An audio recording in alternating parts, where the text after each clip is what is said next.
La explosión de acontecimientos que constituyeron la Revolución Francesa. El príncipe Louis Capet, el siguiente en la línea sucesoria al trono, está a punto de casarse.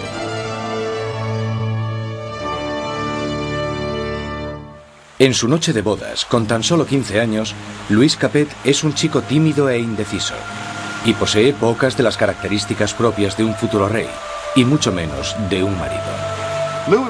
Louis era regordete, tímido, un quinceañero totalmente incompetente, con ningún tipo de distinción.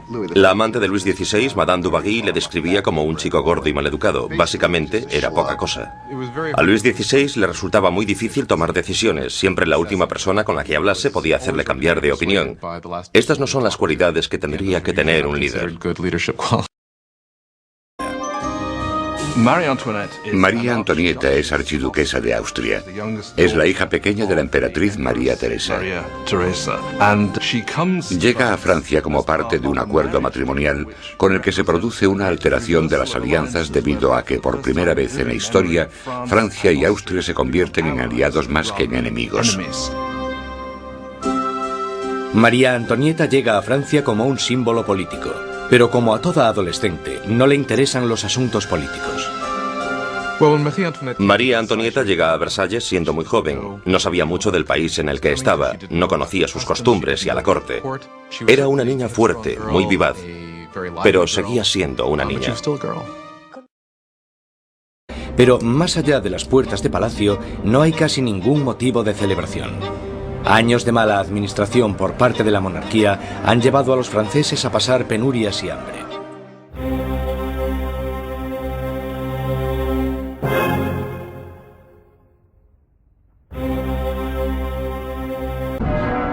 En una espléndida ceremonia, el joven príncipe Luis hereda el trono y es coronado como Luis XVI.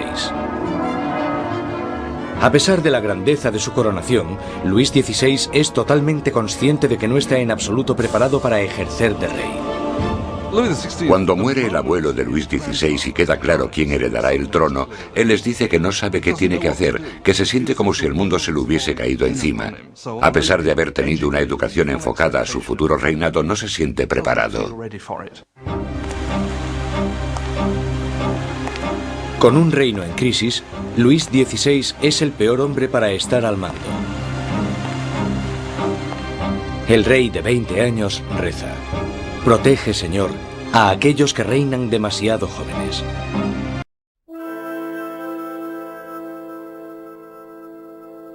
Desde la Edad Media, la sociedad europea se había dividido en tres clases distintas, establecidas en el nacimiento. Había una gran división entre la riqueza de la nobleza y el clero y la pobreza de los campesinos. Entonces, en pleno siglo XVIII, la razón y la ciencia empiezan a cuestionar esta tradición. Envuelto por una corriente de innovación y nueva literatura, París es ahora el centro filosófico del mundo. La ciudad es invadida por nuevas corrientes de conocimiento, se abren nuevas posibilidades. Es la era de la Ilustración. La Ilustración es un movimiento que lo que dice es que desconfíes de la autoridad, que desconfíes de todo lo que te hayan contado antes y que pienses por ti mismo, que lo compruebes tú mismo. En la Europa del antiguo régimen te decían lo que tenías que pensar. El clero y los gobernantes te daban la información. La idea de que una persona con algo de dinero pudiese acceder a través de la alfabetización al conocimiento humano de manera libre era revolucionaria. Surge una nueva élite por todo París. Los aristócratas se reúnen para hablar sobre los escritores de la Ilustración y la floreciente edad de la razón. Voltaire, Rousseau. Nuevas voces se alzan a favor de la libertad, del control del propio destino y, sobre todo, de la igualdad. La pasión por esta nueva literatura se desata sobre todo en las clases altas. Pero mientras las ideas de la Ilustración van adentrándose en otros estratos de la sociedad, la lucha por la igualdad empezará a amenazar el estilo de vida aristocrático. Es una amenaza porque acabarán cuestionándose por qué los aristócratas son los que tienen privilegios.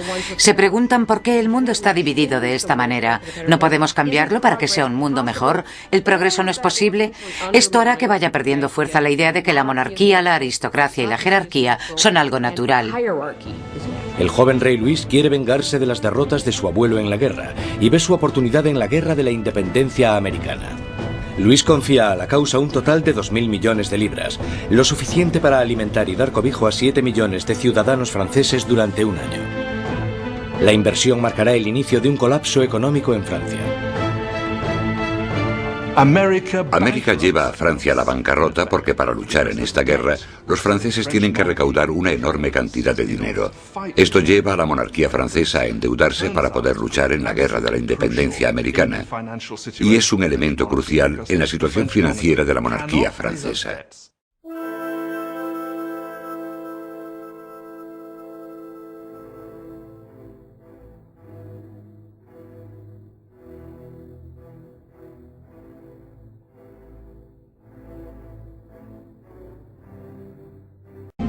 Se producen muchas malas cosechas y la inflación aumenta el precio de la harina, llevando a la escasez de la parte esencial de la dieta francesa, el pan. Pero naturalmente estas privaciones acaban a las puertas de Versalles. Mientras los monarcas continúan viviendo en la extravagancia, las quejas se traspasan al papel. A la corte real se le acusa directamente. ¿Sabe por qué hay tanta gente necesitada? ¿Es acaso que su lujoso estilo de vida devora en un día lo que 1 millar de hombres necesitaría para subsistir? ¿Quién es el hombre que está detrás de estas acusaciones? El mismo joven que solo unos años antes felicitó al rey y a la reina por su coronación, Maximilien Robespierre. La gente pronto tendrá un portavoz que pedirá la libertad y la igualdad por la revolución. Luis tenía 4 hijos. Aún así, como rey sigue siendo impotente. En un intento por demostrar su liderazgo, Luis se mete a hacer reformas financieras. Pero su equivocada manera de manejar las finanzas carga a los pobres con muchos impuestos, mientras la nobleza no paga casi nada. Con la economía por los suelos y la gente cada vez más inquieta, parece que incluso Dios está enfadado, golpeando a Francia con el invierno más frío de los últimos 90 años. Si alguna vez hubo intervención divina para empeorar la situación, seguro que fue en el verano de 1788 y la primavera de 1789. En el verano de 1788 había una creciente crisis política desarrollándose en un momento de seria escasez de comida. En 1788, para los franceses, la harina era la esencia de la vida. El pan, su medida de subsistencia. La mayoría de la gente en Francia comía casi 1 kilo de pan al día. El pan era esencial y su subida de precio la notó todo el mundo. Si el precio se doblaba, tenías problemas.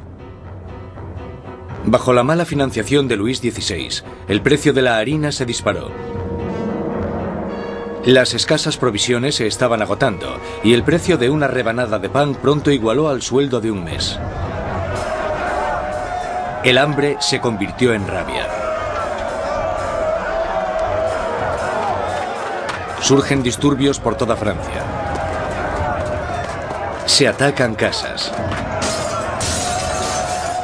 Se roban panaderías. Y los panaderos, acusados de guardar pan, son linchados allí mismo.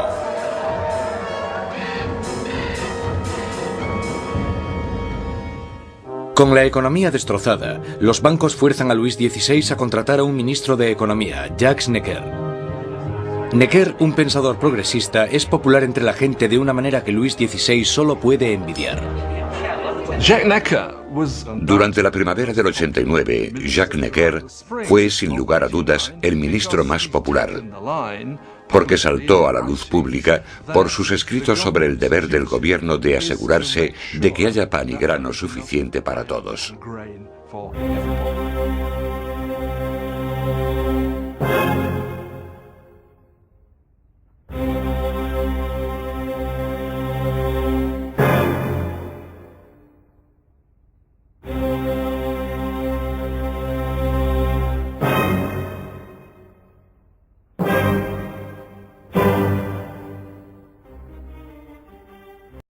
Es la primera vez en 175 años que se reúne a estos representantes.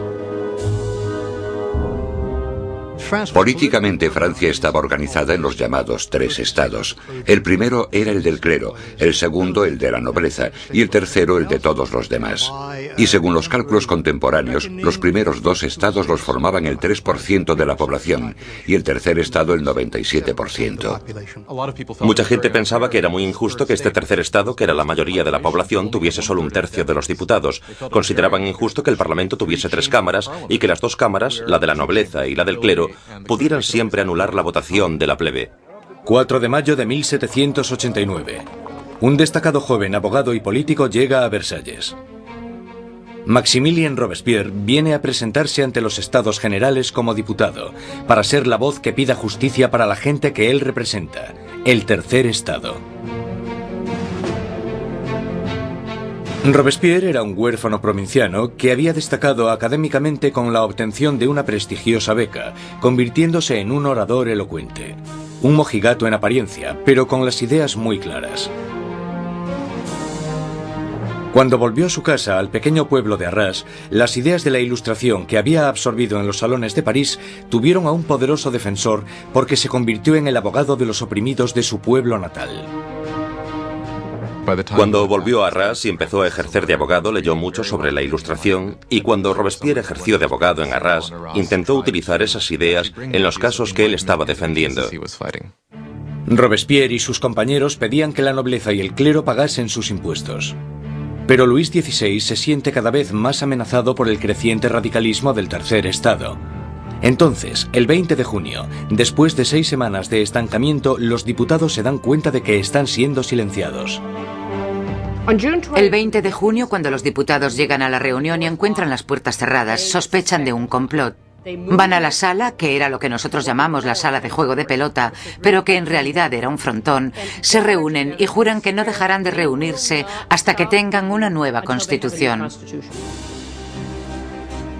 Los diputados deciden constituirse en una nueva Asamblea Nacional y ser los verdaderos representantes del pueblo de Francia.